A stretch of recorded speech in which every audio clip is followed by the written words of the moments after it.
Hi everyone, welcome back to my channel. I am your Muse Traci and I am your favorite manifestation coach. I am here to inspire you and empower you to live the life of your dreams, to create on purpose exactly what you want in all areas of your life, to stop settling and to stop suffering. You are not here to suffer. If that sounds good to you, you are more than welcome to subscribe to my channel. I offer one-on-one coaching and I am now offering group coaching as well to help you transform and revolutionize your life in all areas.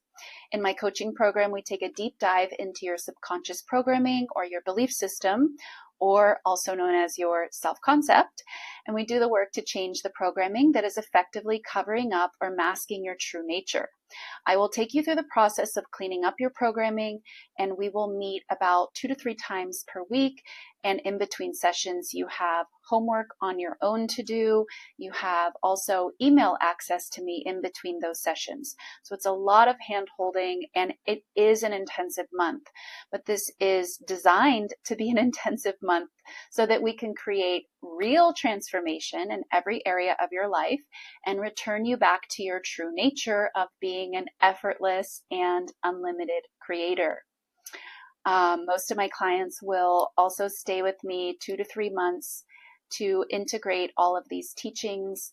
Some like to stay longer than 2 to 3 months. Some stay shorter. It's really always up to you and the level of support that you want and or need in your journey. So if you're interested in learning more, leave me a comment down below, and you can also send me an email with any questions and I will get back to you as soon as possible. I also just released a free mini course explaining why and how manifesting a specific person is absolutely possible. It's not only possible, but I'm also explaining how you're already doing this with every person in your reality. So if you are still questioning, if you do go back from time to time to wondering, is this even working? Is this even possible? And you have this question going on, I highly recommend this course. It's completely free and it will definitely help you to solidify your understandings of the fundamentals about who you are, about reality creation, and again, why it is exactly and absolutely possible to manifest your specific person or anything else that you want. And again, I'll reiterate this point, not only is it possible, but you're already doing it, okay? You can check out the link for the mini course in the description down below. I also have a free 7-day I am challenge. I am is like your genie in a bottle. What you say I am to is what your reality conforms to. So this is like a 7-day challenge to help you get back into the practice of very deliberately, consciously saying I am to what it is that you want to experience in your reality, not using your superpower, for unwanted things, bringing your consciousness and your awareness to what are you saying I am to. And one more thing before we get into the video, I also have a new group coaching program launching soon, and you can find the details for that on my website in the description below. Check it out. That's it for the announcements. Okay, you guys. So we're getting into the video now, and this video is all about putting things on a pedestal in your reality. It can be a person, but it's not always a person. Sometimes it's money. Do you have money on a pedestal in your reality? Money, it can't be on a pedestal. This is your reality. Money is a creation of your reality. So why would money be up there, on a pedestal? Same thing for your specific person. Do you have your specific person on a pedestal? Why? They're your creation. No one or no thing, no concept, nothing. I don't care what it is, a person, a thing, a circumstance, an event, a body appearance, nothing should be on a pedestal. Nothing. Okay. This is something that we have to, get the right way around, because it is typical that we have ourself here and we don't know who we are. We haven't practiced knowing that we're the operant power. We're the center of the universe. We're the center of everything. Everything is actually revolving around me. We haven't practiced that lens. We haven't practiced looking through that lens, seeing ourselves that way. And so then we put things that we think that we want and we think that will bring us happiness, that we think will fulfill us, will complete us, will make us feel safe, secure, happy, loved, we tend to put those things up here. So this is what we have to look at. Nothing outside of you, first and foremost, nothing outside of you is making you feel anything. You are doing that. Whatever it is, the thing that you think is making you feel safe, secure, happy, you are doing that because you have some meaning or program associated with the thing. Oh yes, I'm getting love. Now I feel happy and I feel loved. Oh yes, I'm getting, a raise at my job and I'm getting a promotion. So now I feel safe and secure. You're doing that. It's your concepts that are actually creating the feeling. Nothing outside of you can ever make you feel something, whether it's good or bad. Really important to know on both ends. When we think the thing outside is making us feel good, we put the thing on a pedestal. When we think the thing outside is making us feel bad, we are a victim to the thing. And it's important to know on both of those ends, nothing is ever making you feel anything. This is a mechanism that your mind uses. Your mind uses the mechanism of projection, projecting your concepts, your ideas out onto people and things, and then you receive it according to your concept. You feel according to your concept. So this isn't really what the video is about, but here we go. We're talking about it now. So if you have a concept that I'm not valued, and then someone is showing up and their actions seem to, fit that meaning, your mind uses the mechanism of projection to project out I'm not valued onto the person and their actions, their behavior, and then you feel bad because you are experiencing not being valued. But you see, this is your concept because nothing can make you feel any certain way. And if you didn't have the concept that you weren't being valued, here's the nugget of wisdom, you guys. If you didn't have that concept, you wouldn't project that concept onto the person. You would have a different concept. You would have a different meaning projected onto their behavior. You see, you're the meaning maker. Your concepts are being projected out onto the circumstances, the people, the events. It's all you. So it's your concept that is being projected out, and then, you now react to your own concept coming back and you either feel good or you feel bad. So nothing, back to my point, nothing outside of you is making you feel good or bad. Now, what we were talking about is the things that make you feel good, or you perceive them as making you feel good. Because then if you think it's the thing outside making you feel good, now you think you need that thing. Again, whether it's money, a job, a relationship, a partner, love, whatever, you think that that thing is actually what is making you feel happy. Now that thing is going up in importance. And in importance. And you think that you need that thing in order for you to feel these positive feelings, joy, happiness, complete, secure, whatever it is. You think you need that thing to make you feel the positive emotion. That's not true. So another thing also that causes things to go up on a pedestal is having doubt about the thing. And this is where a specific person very often can go way up there on a pedestal because of this mindset, this concept, this belief system of doubting that you'll get to have the thing. So when you have a desire, that desire turns into burning desire and then can even turn into a need and obsession because of doubt, because of, programming that says you want it, you don't get to have it. You don't get to have that beautiful person in your life or that beautiful love or that beautiful relationship. You don't get to have it. And so because we doubt it, now we feel an increased amount of need. an increased amount of desire. So it's really important to understand, you know, it's normal to have desires. Please don't misunderstand me. I'm not saying don't have any desire. Desire is the root of all evil. I'm not saying that at all. I don't believe that. I believe desire is a driving force. We're meant to have desires, but we're meant to have desires almost like choices. We're meant to have choices, preferences, and then we're meant to understand that, oh, I have a preference. I get to have that. So it doesn't cross over into excessive need, excessive lack, excessive like obsession, and then the thing goes up on the pedestal, and then it's difficult to manifest because it's on the pedestal and you think you need it in order to feel good. Need is a block.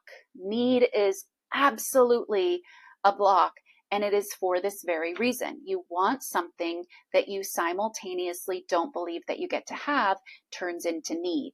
And so anytime you recognize, I need this, then it's sort of like information for you that maybe you've crossed over from wanting something that you believe you get to have, which is pure. A desire is pure in and of itself. It becomes into something, it goes into something a little bit heightened when we have desire coupled with doubt. It turns into something different. And again, that something different a lot of times feels like need. I need this thing. And that need is coming from a sense of, I want it, but I really don't think that I get to have it. So now I'm gonna want it more. Maybe if I want it more, then I can get it to come into my reality. No, that's actually the opposite. It will create the opposite, because when you want something, you are actually saying, I don't have it. I don't have it. And this is when your desire starts to become an obstacle or a block, because you want it so much that you can't just accept that you have it, right? This is what Neville's talking about, actually.